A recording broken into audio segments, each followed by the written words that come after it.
My youngest daughter, who is in college, sent me this picture and said, "Hey, Dad, can we make this? It's for my sorority sisters." And I, not actually understanding what this is, I said, "Yes, we can make this. I know how to make things." And we did. And we made quite a few of them, actually, over the course of a few weekends. So let's look at how we did it. The basic design choices. How big do you want it? You know, it printed out from the printer this big. It doesn't need to be made that big. It could be half that size or 60% that size, or ended up being this big. But then the other questions, like, what do we make it out of? I could have printed the whole thing out of plastic on the 3D printer, but it's supposed to look like wood. So why not use wood? And as for the size of it, I had some aspen boards left over from a drawer project. So I thought, well, if I just cut that out, that size. Oh, where is it? There's some aspen boards. So if I just make it the same size, we can cut it out, and that'll be good too. So a lot of times the size of our projects is just constrained by the materials that we have, and just trying to make our lives easier. So with a little bit of figuring, we had a plan, and it was time to set forth on the journey. As for the other parts, well, I could have done this in metal, these bands with the rivets, but I've worked with small bits of metal before, and I do not like it. No, thank you. So much easier to just to 3D print it and call it cartoonish on purpose, right? With the letters, two challenges here. Wooden barrels are normally burnt, right, branded with a hot iron to impress the words on there. I tried some tests with trying to burn some letters on here. Wasn't really happy with it. It kind of looked a little bit, I don't know. What's the word? Amateurish? It didn't look great. So option 2 was spray paint. And boy, 3D printing stencils. That might be my new favorite thing.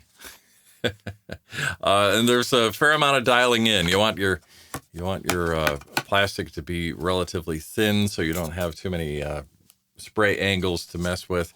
And it's got to be big enough that the stencil actually will render as a 3D object in the printer. If you make it too small, sometimes the stencil objects just float off.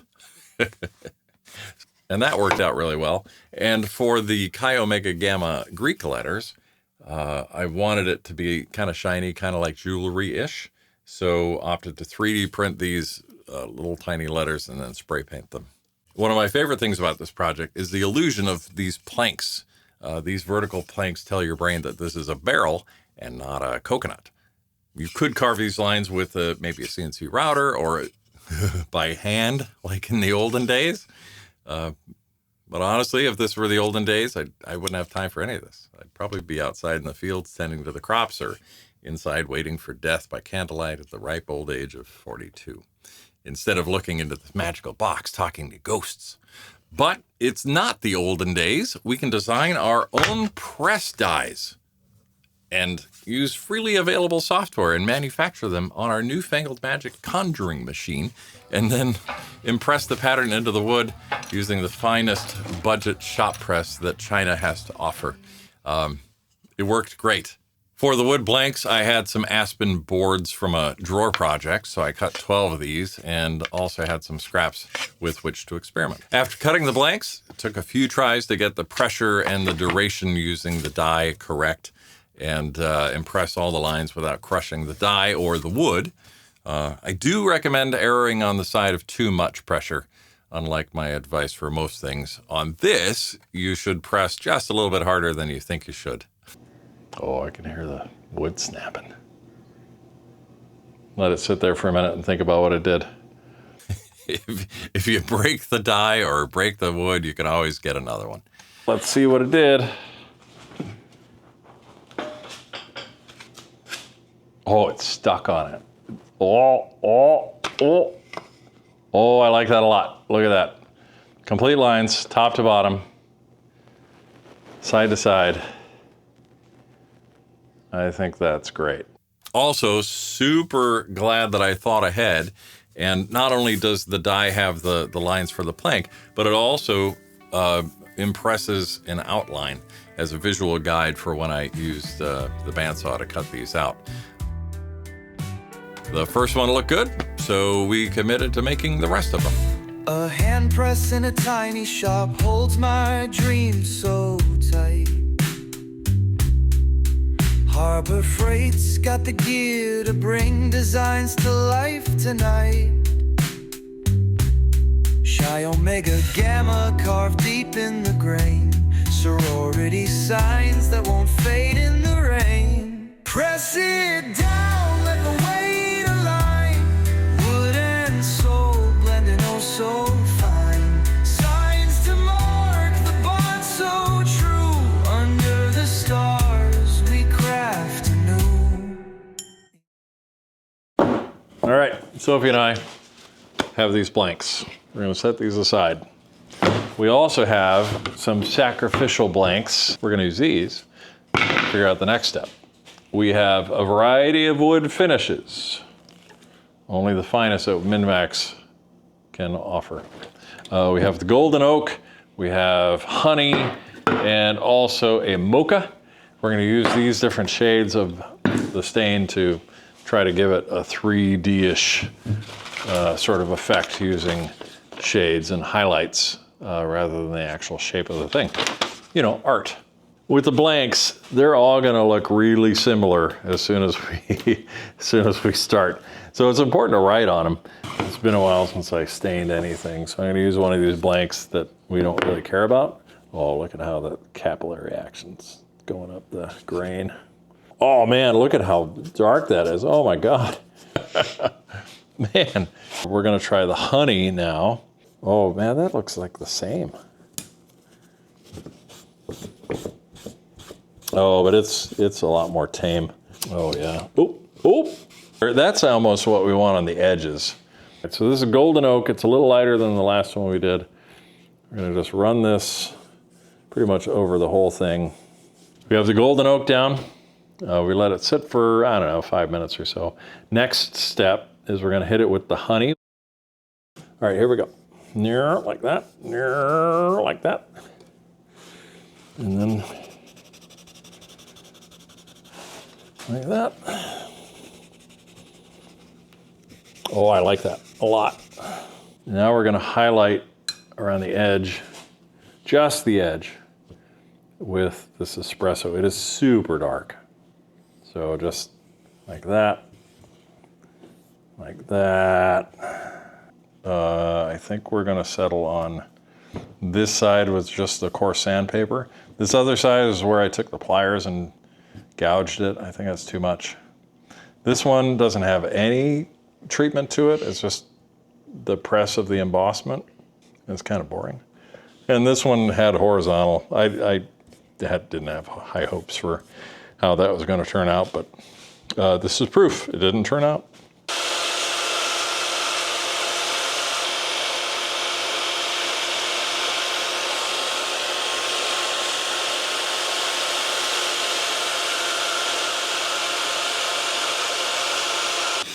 All right, we have cut and sanded the edges on 13 of these blanks. We're now doing the same treatment on the version that we liked, which is just 80 grit sandpaper. Probably could have done 60, but I don't have any 60. And just gouging it a bit to give it a little bit more texture. And we're gonna end up with something like this in this shape. I think it's gonna be great, very happy. Let's see how it turns out. If I lay them out the way they're gonna dry. Under a haze of sawdust dreams. Run out of room before it. It's a little rough. Garage spins colors like moonlit beams. Start with the light. I've labeled the tops. Wood planks whisper secrets untold. Minwax drips in shades so bold. Stain the grain, let the colors flow. Chi Omega Gamma signs will glow. Brush in hand and the world aligned. We paint the wood and free the right, we got the golden oak coat down. That's our base coat. We got them up all up on these little pizza stands. These little things that come in your pizza, you can buy them. A regular civilian can buy them. You don't need a license or anything. We're gonna get the stain on and we're gonna let it sit overnight. And then when it's ready, we're gonna hit it with this polyurethane. Oh dear.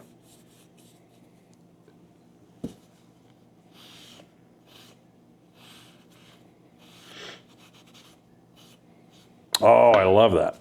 That is really great. Very rustic, like it came over on the ship. It's weathered, it's seen some action.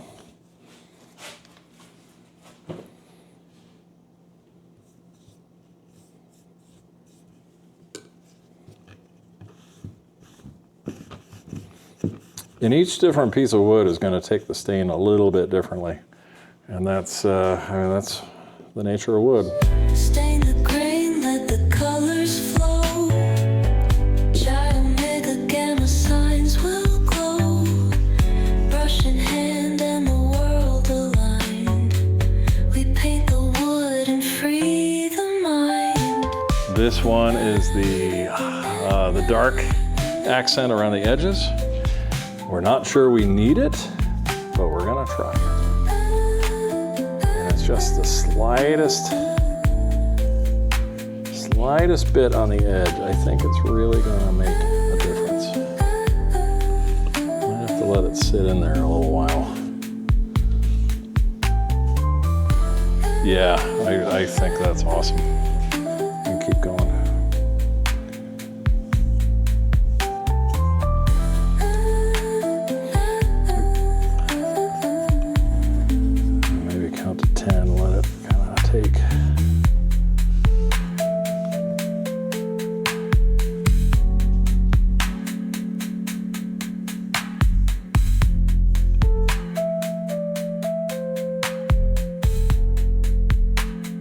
So that's it. We're gonna let it sit all night and gonna clean up, make sure all my solvents and rags are outside and fire safe, and I can sleep well, and we'll see how it looks in the morning. With the stain laid down, it was time to do the words. Notice I only made the stencils this big and figured I would mask off the rest.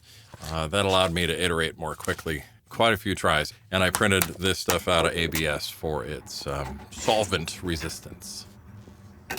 We have a couple of blanks that we just set aside to destroy. Also, we have 13 of these barrels. We only need 4 to work out. As you can see by the differences in how this paint laid down, the difference between that, and that are minuscule. I mean, it's just how fast and how much paint I laid down on the spray path. If this is clogged, it could shoot paint just about any which way. So always important to do it kind of away from anything you care about. Cool. The test piece. Putting it kind of at the top. Want to make sure that it's flat.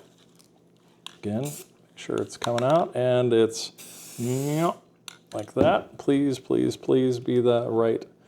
That's okay. So I'll wipe this off, because if you don't wipe it off, it starts to get really gummy. And use a cotton cloth and not a paper towel, because a paper towel will leave all the schmutz behind and it clogs up your stuff. So, like that. That's better, and a little bit of irregularity in the top and the bottom adds the authenticity of it. Here we go, 1, 2, 3. Oh, that was terrible. Absolutely terrible. So what's happening? Is it the back of the stencil?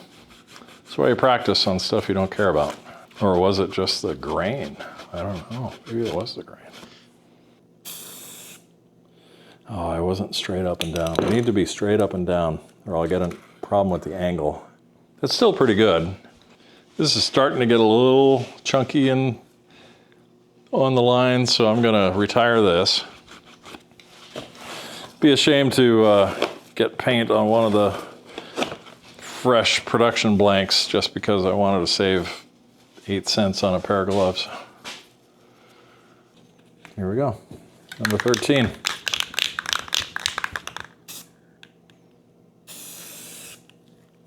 Might have been too slow. Oh, wow, that's right on the edge. It's still acceptable. I would still take that, but I need to pay attention to the left and the right. Oh man, if I were to do this again, I'd make some windows, I think. Some registration marks or something. Or maybe a jig. But we're not doing 1,000 of these, we're doing a handful. So here we go, 1, 2, 3.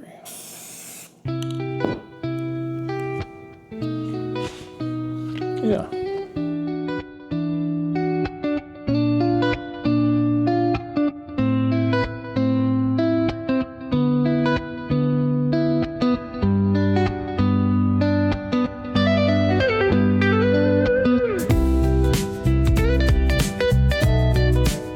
It's a lesson in repeatability.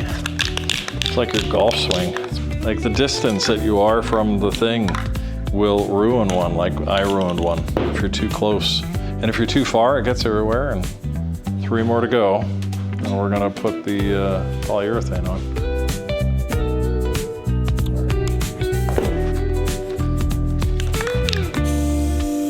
Too slow. But it worked.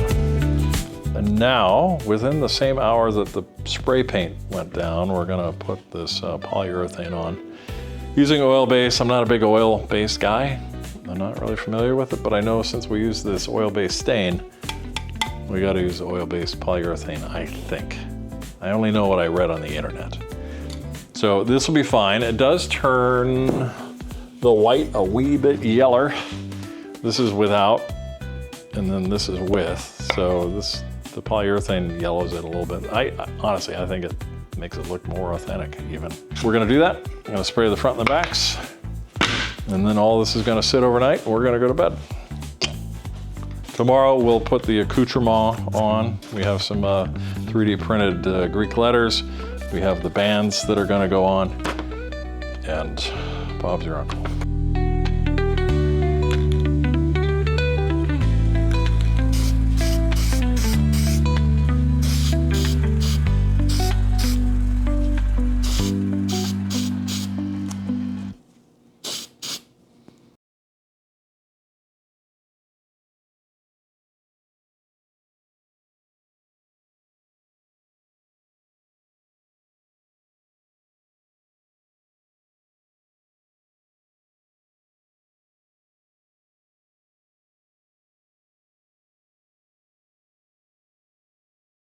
All right, it's day 3. We have the wood parts done.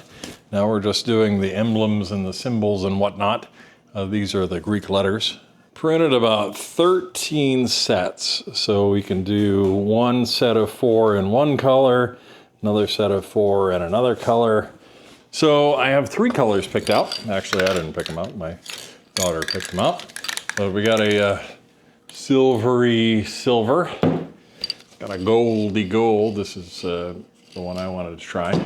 Then we have a sort of a matte gold, which, you know, it's never quite as fancy looking as the lid, but it's the best approximation you can get, right? Gotta shake them.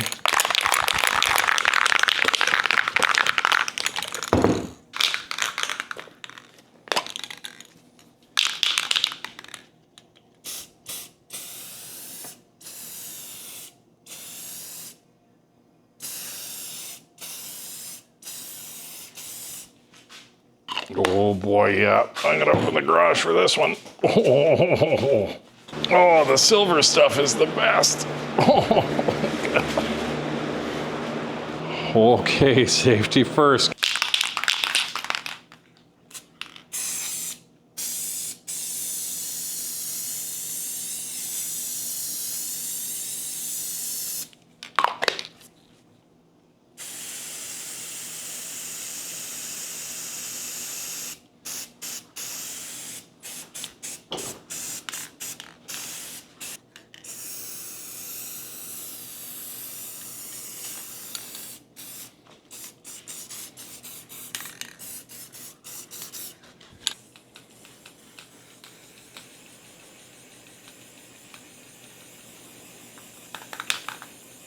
Have 2 coats down. We got silver, gold, duller gold, and a red that really was, oh my gosh, that spray can was just about done.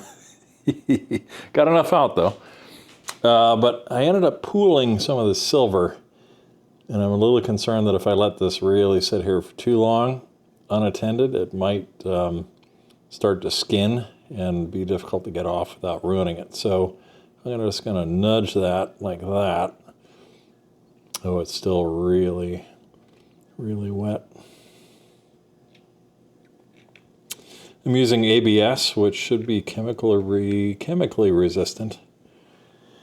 I'm seeing a little bit of curl from probably the solvent in the paint. The silver paint tends to be pretty solvent heavy. The gold's turning out all right. Sometimes you use the 3D printer because you need something really unusual, like a dog riding a unicycle. And other times you print it just because you need a simple commodity, like a little stand. Yeah, like that. To put your barrel in on a desk like that. Super simple design. I tried to print it out of ABS for some reason. Oh my gosh. And after a few transporter accidents on the printer, I opted just to go PLA. I will reserve ABS for either when I need chemical resistance or that special feeling of self-loathing that you get when it doesn't work. I printed a few in different colors. I got the brown, the black. Even my daughter asked to try red, so I did. Definitely, I think classic black, always a crowd favorite. What? Extra time before the deadline? Well, magnets make everything cooler, so we decided to turn this into a little refrigerator magnet to go on the ubiquitous mini fridge that seems to be in every college dorm room. It's kind of crazy. You can just buy super strong magnets on Amazon of virtually any shape, size, whatever, magnets. How do they work? The little kegs were bowed a little bit, so I opted to do 2 magnets on the top and 1 on the bottom, 2 to grip the refrigerator, and then the 1 on the bottom to grab that piece of paper, that reminder or that note from your significant other, college love. And if I had done 4, you would have gotten that little table wobbly leg thing. So by keeping it a tripod, you can survive some of the bowing. I wanted the magnets to be flush or a little bit shy of the edge because sometimes you can scratch up a stainless steel if the magnet gets some grit in it. It's a pretty powerful thing. So a little shy of the surface, drilled using a spade bit.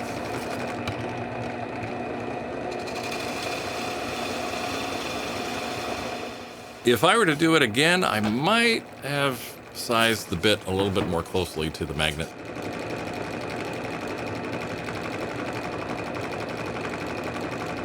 As it is, there's a bit of a gap around it, but who cares? Nobody cares. It's fine. Now, I could have done the magnets all the same size, but I have different sizes because I don't really know what I'm doing. And I bought a variety and ended up using what I had. When it came time to glue on the parts, it was time to bring out my old friend E6000. It's my favorite. It's like rubber cement for adults. I used it for the magnets, the bands, and these spray painted letters. The solvent, by the way, in the E6000 tried to dissolve away some of this metallic spray paint. So that's something to know. You got to be really careful. Normally it's a lot more forgiving and you can just get a little bit of excess squeeze out and then deal with it later. But not with this. If that E6000 touches the metallic spray paint, it'll start to blister and peel a bit. With a bit of care, some tweezers, and some using of my spare letters, I got the Greek letters affixed, and with all the parts glued, I then noticed that some of the parts were pulling up on the edges because the kegs were bowed a little bit. So doing 4 at a time, I used some of these cornhole beanbag bags to weigh down the pieces for about an hour or so. Then stacked them in a pile so that their own weight would keep everything high and tight. What? More extra time before the deadline? Well, gift boxes make everything cooler. And it's crazy. You can just buy gift boxes of any size, shape, whatever on Amazon. You just type in the dimensions and then stuff comes up. These happen to be black, which is cool. Came in a set of 20. And I had, again, spares to experiment with. I tried using the stencil on this for the Chi Omega Gamma, but this glossy surface, I don't know if it's a clay finish or what, but it did not want to take that silver spray paint. So that's fine. Ended up using some of the spare Greek letters that I had painted and just glued them right on the front.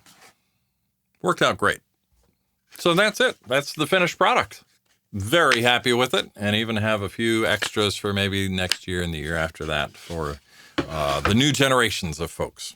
And we learned some things along the way. Number one, we were reminded that practice, right? Test.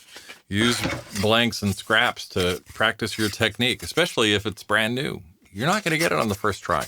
So practice on those scraps. We printed 12, only needed 4, or at least only needed 4 to be successful. Revel in the freedom of ruining twice as many as you need. It's fine. And as you're getting it, you get lucky, set it aside. Maybe that's going to be one of the good ones. Dare to fail. Try stupid ideas. We did. Number 2, glossy black gift boxes don't take spray paint well. Who knew? It was worth a shot. And I think that's all I learned. Again, surprisingly, most of it just worked out. It's okay to get lucky every once in a while. So that's it. Another project in the books. Hopefully you found something in this video interesting or helpful. And if you did, consider liking and subscribing. You know the drill. Thank you for watching, and we'll see you next time.